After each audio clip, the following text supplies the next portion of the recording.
Опозицијската СДСМ стартува со нови бомби за корупција, во кои, како што рече денеска лидерот на партијата Филипче, ќе обелоденуваат нови афери во кои се вклучени владини функционери. Докази со документи од Бихачка ќе бидат презентирани јавно преку пресконференции, а најавија и дека ќе бараат поддршка од државните институции, но и дека ќе ја повикаат европската обвинителка Лаура Ковеши да се ангажира во истражувањето на наводите за злоупотреба на европските фондови или попознати како ИПАРД програма. СДСМ ја повикува европската обвинителка Лаура Ковеши да ја посети Македонија.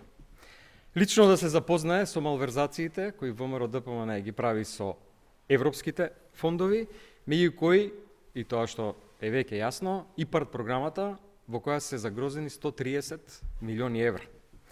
Не може да имаме доверба во институциите на власта, со притисокот на власта, кои што се заштитници со своето однесување на криминалот, и тоа да биде над правото и над јавниот интерес.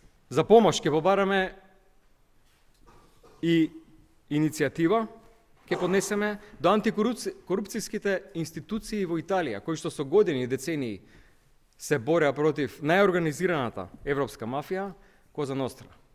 Ако тие се справија со Коза Ностра, можеме и ние тука да се справиме со оваа мафија на ВМРО ДПМН.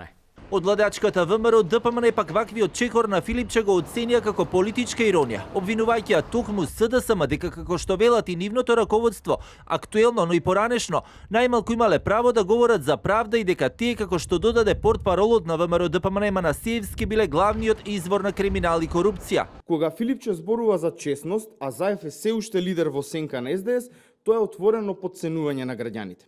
СДС нема никаков кредибилитет да говори за борбата против корупција. Главниот извор на криминалот во државата се токму тие, нивните кадри, нивните мрежи и системот на злоупотреби и делови од обвинителството кои ги штитат.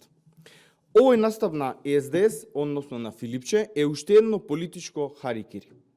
Обид да се испере нешто што не се пере ниту во топла, ниту во ладна вода. Колку и да се сликаат во бело, црните страници што ги оставија никогаш нема да бидат чисти. Затоа граѓаните не треба да бидат доведени до забуда. Лидерот на СДСМ Венко Филипче веќе за утре најави нова бомба на така наречениот фронтно и формирање на партиско антикорупцијско тело, во кој ќе има советници, правни експерти, но и млади истражувачи, кои ќе ги анализираат документите, но и ќе поднесуваат пријави до домашните и меѓународните институции.